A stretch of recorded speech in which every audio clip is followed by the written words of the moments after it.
children. But today we are going to learn about clauses.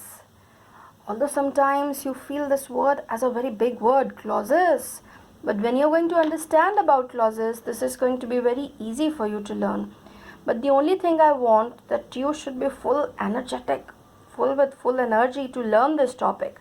You got, so open your notebooks before starting from the book. It's better to first understand about the clauses. Then only we'll see the exercises and the things given in the book. So the very first thing, beta, clauses, because I made you familiar in the very first chapter about clauses where we read about the independent and dependent clauses, if you remember. So let's learn in detail, because in this chapter they have given the clauses and the kinds of the clauses: noun clause, adjective clause, adverb clause. But before that, you should know about the detailing. Better see, clauses are the group of words. Clauses are having subject and verb combination, finite verb which changes with the tenses and according to the subject. So clauses are the group of words having subject verb combination, and it has a complete meaning by itself. Further clauses, start writing better in your notebooks, because I have to explain. That is why I have written this thing before that, so that I can explain you the things very clearly. Clauses could be further divided into two types. One is independent and the other is dependent. Independent, the name itself is telling you the meaning. The main clause which does not require any other part of a sentence to explain the meaning. Complete in itself. Independent. Dependent clauses needs the independent or the main clause to explain the things nicely. You got? Clauses could be independent or dependent.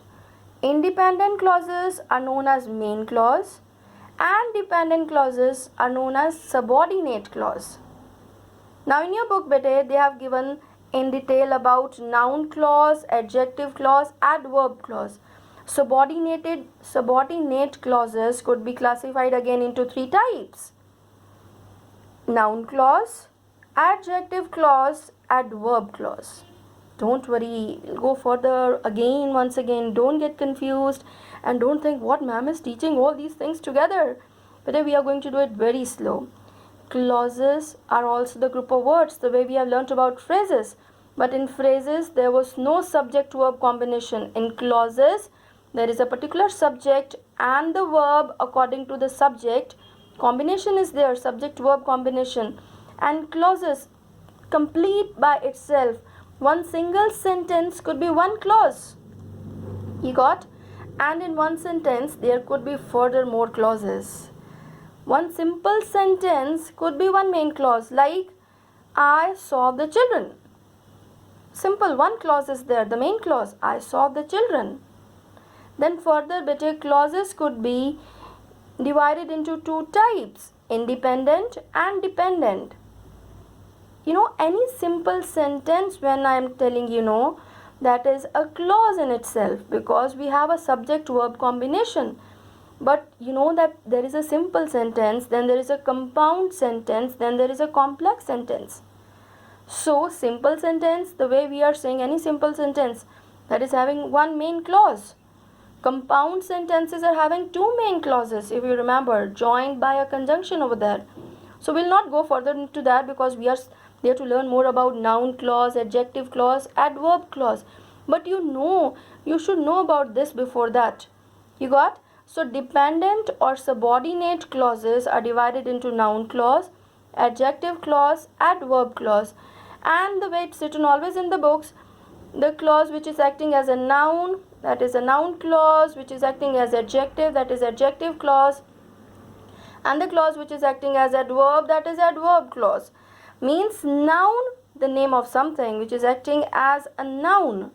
But the key word is when it gives the answer for what, then it is a noun clause. For adjective clause, because adjectives describes the noun in a sentence, so adjective clause has antecedent. Antecedent is noun before that. I'm going to explain that. We have already learnt in 6th standard in pronoun chapter. Antecedent. Like, I'll tell you the example. See, I know the place. Start writing. I know the place where he lives. I know the place where he lives. But if where he lives is a clause, he is a subject, lives is a verb. So this where he lives is telling more about this antecedent, the noun before that. There is a noun before the clause. Place is a noun. And the noun before where he lives, this is antecedent, telling more about this antecedent, the noun nearby. So this is adjective clause. And the same kind of sentence when we are going to write this way, I know where he lives. I know what? Where he lives. So here this where he lives becomes noun clause, because there is no antecedent over there, no noun over there where these words are describing about that noun. I know what? Where he lives. So this is a noun clause. And adjective clause has antecedent, a noun before that, which usually these words describe. I know the place where he lives. So where he lives is describing this noun. And here the noun before this it's known as antecedent. I know the man who lives near my house. So that who lives near my house is telling about man. You got that? I know the man. Man is antecedent over there. So here I know the place where he lives. I know the place where he lives. Here where he lives, describing about this place. So this is adjective clause. And the same type of sentence if we are going to make for adverb clause, but the adverb clause answers for where, other than what, all the questions which are being answered for the words like where, when, because, etc. That is adverb clause. So if you are going to make a sentence, you go where he lives. You go where he lives. So see this one, where he lives, this one in this sentence is acting as adverb clause, because this is giving the answer for where. You go where he lives. So this is the answer for where. You got adverb clause answers the questions other than for the word what, like where, when, which, because, etc. this way. I hope something is clear. But if further I've written one more example to make the things more clear to you, you also write along there in your notebooks. See this example. This one more example. Make a star so that you learn the things properly. Then the exercises are going to be very easy for you to do. See this one now, the very first one. We can't guess where you like to live. Just see now, we cannot guess or we can't guess where you like to live. So we can't guess what? Where you like to live. Underline. This one is giving you the answer for what? We can't guess what? Where you like to live. So better this one is the noun clause. Giving the answer for what? We cannot guess what? Where you like to live. So this is a noun clause. See the second sentence. We cannot guess the place where you like to live. You got? We cannot guess the place where you like to live. So in this sentence, we cannot guess the place. This is the antecedent. Where you like to live. Where you like to live. In this one, better describing about this antecedent.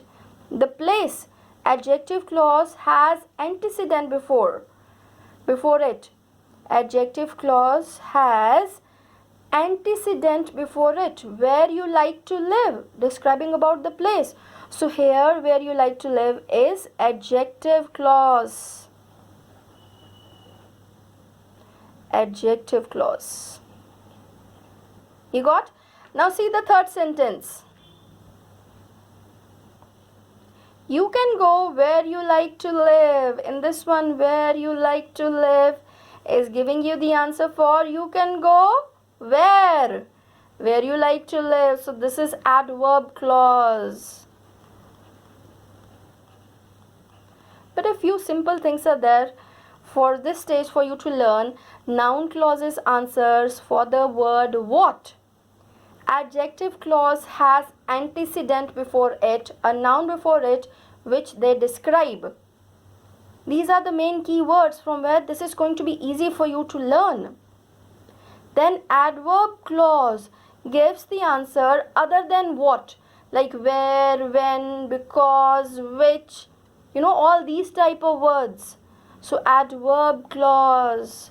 I hope I made some of the things clear to you. Otherwise, better go through the things once again, write some more examples, or try to find out some more examples from the book, and then try to see that is it a noun clause, adjective clause, adverb clause, by going through these key words which I told you. For noun clause, it is what. The answer for the question what. Adjective clauses are having antecedent before it, which they describe. Antecedent means the noun before them, which they describe. You can go, and adverb clause answers for all the other questions other than what, like where, when, which, because. So now come to your books. This one, write down on the top first term. This is clauses, lesson number 4. Better from here, see they have given, with the pen I will do, not with the sketch pen. In the green color strip over there, let's do. A clause is a group of words having a subject and a finite form of a verb. So here you write learn. For detailed learning, better please go through the notebooks, okay, when you're learning this. Now examine the following group of words. They have given some more examples over there.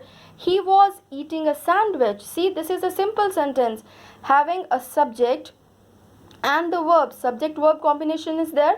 This is a clause. This is also a clause. He was eating a sandwich. See, the first sentence is a complete sentence in itself consisting of only one clause.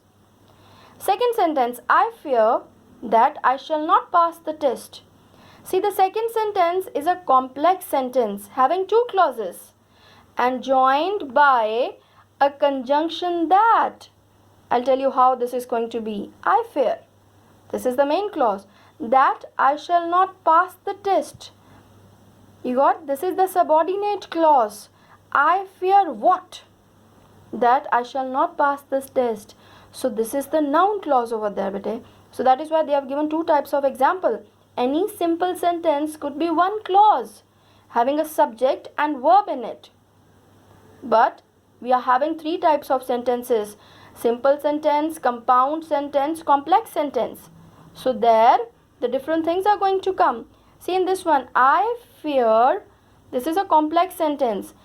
I fear I shall not pass the test. These two sentences are joined by the conjunction that. And when you're going to read this sentence, I fear what? That I shall not pass the test. So this is a noun clause over there. Then we have read about kinds of sentences. I told you, I've given you the examples also. Adjective clause, noun clause, adverb clause. Adjective clause does the work of adjective, but you should know what is adjective. What is an adjective? Adjectives are those words which describes the noun. So then they have given, see, with this colorful picture over there, did you know adjective clauses are also known as relative clauses? And they mainly begin with that, which, who, whom, whose, with, etc. Put a star. But I told you, adjective clauses are having antecedent before it. Like see in this example, he likes a movie which has some suspense in it. He likes a movie. This is the noun, the antecedent before, which has some suspense in it. This is that antecedent which has some suspense in it. This is describing about this noun. So this is adjective clause. They have given you some more hint over there that answers that, which, who, whom, whose, with. But you should not get confused. You should have that key word in your mind that adjective clause has antecedent before it. If this is the adjective clause, antecedent means nearby that noun which they describe. You got it? So now the second one, noun clause. A clause that does the work of a noun in a sentence called noun clause. But then I told you the key word. What is the answer for that, for the noun clause? See this example. They expected that they would win a prize. They expected what? They expected what? Say in a style so that you keep in the things in your mind. They expected what? That would win a prize. So this is a noun clause over there. You got it? They are giving this sentence. It is giving the answer for what? So better, this is a noun clause. So next page. Because in the book also it's very much required that you should know that what they have written. Again the colorful owl is there, the wise owl. Did you know? All indirect speech, direct and indirect speech also we are going to learn. Beginning with that is a noun clause. One more hint they have given. Better, usually the thing is that you have to remember noun clause gives the answer for what. Example. The fact is that he is the culprit. The fact is what? So the answer is that he is the culprit. So this is the noun clause over there. Okay. Adverb clause gives the answers for all the other words other than what, like when, where, which. See, and it acts, yes, as adverb the way they have written. A clause that does the work of an adverb. Example, he returned when the sun set. So the answer is about he returned when? When the sun set. So this is the adverb clause. But when you're going to see the keywords, very easily you'll find out. I'm going to tell you once again about, see the keywords. Noun clause answers for the question what. Adjective clause has an antecedent, a noun before it. Adverb clause answers for all the other questions other than what, when, where, because. So these are the keywords which you have to remember. Then better further they have given in detail all the things in your book. So let's do that one first. See the yellow color and the purple color, beautiful table they have given in the book. Let's go through it to understand more about subordinating conjunctions. Yes, if you remember we have done which introduce different adverb clauses are as follows. Better they have given all the other subordinating conjunctions with the time. For the time we use when, where, while, as, since, still, as soon, no sooner than, just. All these, go through them. Conjunctions of time, subordinating conjunctions of time. Adverb clauses, see, do it before you forget. Do it when? Before you forget. Rajat came when? After I left home. So you have to keep in mind the answers are they are giving the answers for when, which, where, all the other words other than what. Subordinating conjunctions of reason, that could be as, that, since, because. He did it because he wanted to do, answering the question for because. For why, sorry, he did it why? Because he wanted to. I'm glad that you like it. I'm glad why that you like it. You got, this is all the things for reason. Then subordinating conjunctions of place, where, wherever, whence. You may sit wherever you like. Then subordinating conjunction of supposition, though, although, even if. So all this, although I worked hard, I did not score as much as I was expecting. Don't get confused, because all these words, when you're going to do it in the exercise, this is going to be easy for you, okay? But keep on reading. Keep the things in the mind. But adverb clause answers the questions for all the rest of the words other than what, when, which, where, because, all these questions, why, these type of questions. Then subordinating conjunction of condition. This in detail we are going to learn. Conditional sentences, if clauses, if, whether, unless. If you practice hard, you may win the race. We are going to learn in detail, so don't worry about this one. Subordinating conjunction of purpose. So that, lest, should, in order that. Walk quickly lest you should miss the bus. So lest you should miss the bus, adverb clause. So in this video, better till here. Then further we are going to learn about conditional sentences. Take care. God bless you.